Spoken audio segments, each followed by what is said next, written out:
¿Hasta dónde puede llegar un hombre por amor? En el año 1931, en Cayo Hueso, un técnico de radiología llamado Carl Tanzler respondió esa pregunta de la única forma que nadie esperaba. Cuando la mujer que amaba murió, él no la dejó ir. La desenterró, se la llevó a casa y vivió con sus restos. ¿Cómo hace un hombre educado para robarse un cadáver, dormir junto a él durante 7 años en una isla donde todos se conocen y no solo salir libre, sino convertirse en el romántico favorito de Estados Unidos? ¿Fue amor? ¿Fue que el duelo lo volvió loco? ¿O fue algo que los periódicos de la época prefirieron no nombrar? La respuesta oficial, la que el público repitió durante décadas, es falsa. Los médicos guardaron un secreto durante más de 30 años y cuando lo contaron, la historia de amor se convirtió en otra cosa. Este es el caso de Carl Tanzler y Elena Milagros de Hoyos.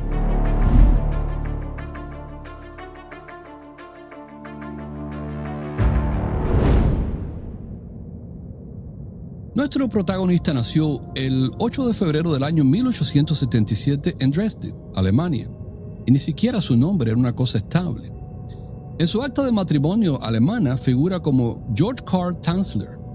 Cuando emigró a Estados Unidos en el año 1926, se registró como Carl Tanzler von Cosel, y algunos de sus expedientes de hospital los firmaba, sin que nadie se los pidiera, como el conde Carl Tanzler von Cosel, un título nobiliario que no existía. Desde el principio, este hombre vivía dentro de una ficción que él mismo escribía. Tras una breve escala en La Habana, se instaló en Zephyrhills, Florida, donde su hermana se había establecido unos años antes. En el año 1927, lo alcanzó su familia, su esposa Doris y sus 2 hijas pequeñas, Aecha y Clarista. Pero Carl estaba insatisfecho con su vida de casado. Consiguió empleo como técnico de radiología en el Hospital de la Marina de Estados Unidos en Cayo Hueso y dejó a su familia atrás en Zephyrhills. Allí trabajó 3 años sin incidentes, hasta que un día de abril, una paciente cruzó la puerta del hospital y la ficción privada de Carl Tanzler encontró a su protagonista.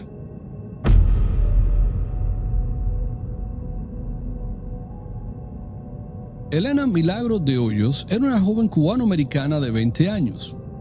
En abril del año 1930 comenzó a sentirse mal y tras ver a un médico fue referida al departamento de radiología en Cayo Hueso. Su cita quedó agendada para el 22 de abril.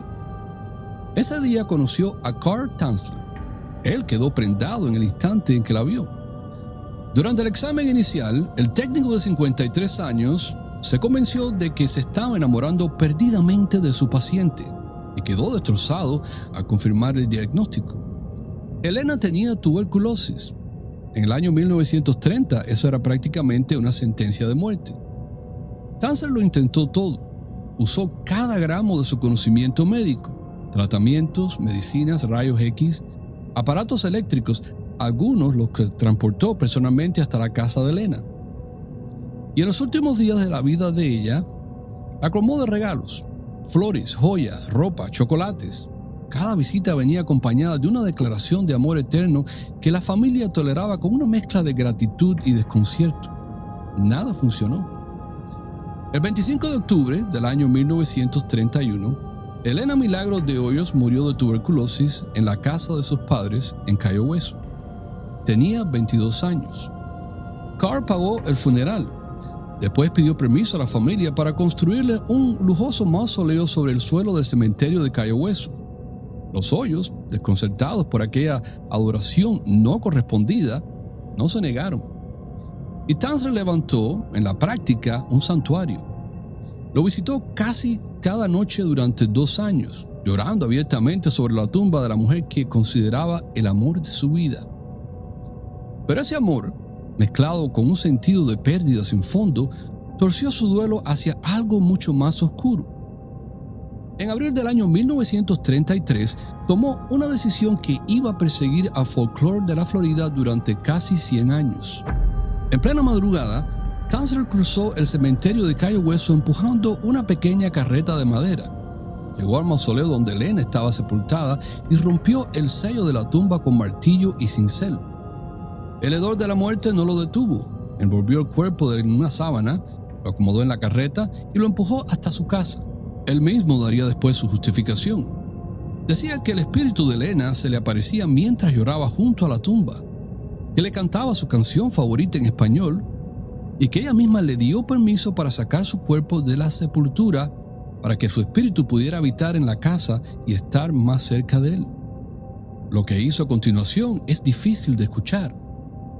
Tanzler unió los huesos del esqueleto con alambre de piano. Consiguió un par de ojos de vidrio con el iris del mismo tono café que tenía Elena y los encajó y pegó en las cuencas vacías del cráneo. Como la piel se había podrido durante los 2 años bajo tierra, la reemplazó con una mezcla de tela de seda empapada en yeso y cera, moldeada sobre los restos. De algún modo, y no existe registro de cómo, había reunido una cantidad considerable de cabello de la propia madre de Elena, suficiente para fabricar una peluca escalofriantemente realista que fijó al cráneo. Rellenó el pecho y la cavidad abdominal con trapos para devolverle al cuerpo la forma que tuvo en vida. Cuando terminó su versión amateur de taxidermia humana, vistió el cuerpo, le puso parte de las joyas que le había regalado, le subió medias por las piernas y le calzó guantes en las manos. Lo roció con desinfectantes, agentes conservantes y perfume para frenar la descomposición y enmascarar el olor a podrido que emanaba de su amada Elena. Y cuando todo estuvo listo, se llevó el cuerpo a la cama. No pasó mucho tiempo antes de que los empleados del cementerio descubrieran que el cuerpo de Elena Hoyos había desaparecido. Dieron la alarma y señalaron al culpable más obvio, Carl Tanzler. Pero él mismo negó todo, de frente. Y aunque él era el sospechoso principal, convenció a los investigadores con un argumento casi elegante. Él sería la última persona en profanar el lujoso mausoleo que él mismo había pagado con tanta generosidad. Los años pasaron y los rumores crecieron, rumores aterradores, que se reforzaron cuando un vecino aseguró haber visto a Tanzler bailando en su sala con una figura inmóvil entre los brazos. Todos asumieron al instante quién era esa figura. Y la voz llegó hasta Florinda, la hermana de Elena. A Florinda le tomó hasta octubre de 1940 reunir el valor para confrontarlo. Tanzler, arrogante, la invitó a pasar. Ella, harta de evasivas, registró la casa por su cuenta, abrió la puerta del dormitorio y encontró una escena que la perseguiría de por vida. La forma estaba distorsionada, el rostro era tosco, pero el parecido y el olor fueron suficientes. Corrió directo a la policía. Había visto el cadáver de su hermana con sus propios ojos en la casa de Carl Tanzler. La policía llegó con una orden de registro, encontró la escena y arrestó a Tanzler. Al principio se pensó que estaba sencillamente loco, incapaz de enfrentar un juicio. Pero el examen psiquiátrico concluyó lo contrario, era mentalmente competente. Se le imputó destruir deliberada y maliciosamente una tumba y extraer un cuerpo sin autorización. El 9 de octubre del año 1940 se celebró la audiencia preliminar en la corte del condado Monroe en Cayo Hueso. Y entonces, lo impensable. El caso cayó por completo cuando la defensa señaló, correctamente, que el delito de profanación de tumbas ya había prescrito. Habían pasado más de 7 años desde el robo. Para el horror del público, Carl Tanzler salió libre. Y aquí es donde la historia parece encontrar su respuesta. La respuesta que Estados Unidos eligió creer. Los médicos que examinaron el cuerpo confiscado quedaron asombrados con la taxidermia improvisada de Tanzler, cruda, chapucera y de algún modo efectiva. Los patólogos tomaron una decisión insólita: exhibir el cuerpo de Elena en la funeraria Dean López, donde llegaron a verlo hasta 6.800 curiosos. Después, Elena fue enterrada de nuevo en el cementerio de Cayo Hueso, pero no en el mausoleo, en una tumba sin nombre, en un lugar mantenido en secreto durante décadas, precisamente para que Tanzler no volviera a robársela. El Miami Herald y el Key West Citizen se obsesionaron con el caso. Los titulares dispararon el interés en toda la Florida y en el resto del país. Y aquí viene lo verdaderamente extraño. En lugar de ver a Tanzler como el monstruo que era, Buena parte del público lo abrazó como una especie de romántico excéntrico, un hombre que amó tanto que ni la muerte lo detuvo. En el año 1944 se mudó al condado de Pasco, cerca de Zephyrhills Hills, donde vivía Doris, la esposa que había abandonado. En el año 1947 escribió su autobiografía para la revista Paul Fantastic Adventures. El relato de sus mórbidas aventuras fue su único ingreso, porque su infamia le cerró las puertas en cualquier trabajo médico. Su esposa, aparentemente clemente, lo sostuvo en sus últimos años. Y en 1950, a pesar de todo lo que había hecho, Estados Unidos le concedió la ciudadanía en Tampa. Su obsesión nunca se apagó. Usando una máscara mortuoria tomada del rostro de Elena en los momentos posteriores a su muerte, fabricó una recreación de tamaño real de su amada y vivió con esa muñeca hasta su propia muerte en julio del año 1952 a los 75 años. Algunos dicen que su cadáver fue hallado envuelto en los brazos de la efigie, feliz de reunirse con ella en la eternidad. Otros susurran algo peor, que Tanzer logró en secreto intercambiar los cuerpos y que murió abrazado no de la copia sino de la verdadera Elena. Un loco de amor, un duelo que enloqueció a un hombre solitario, trágico, morboso, pero casi tierno. Esa es la versión que se contó durante 30 años. Y es mentira.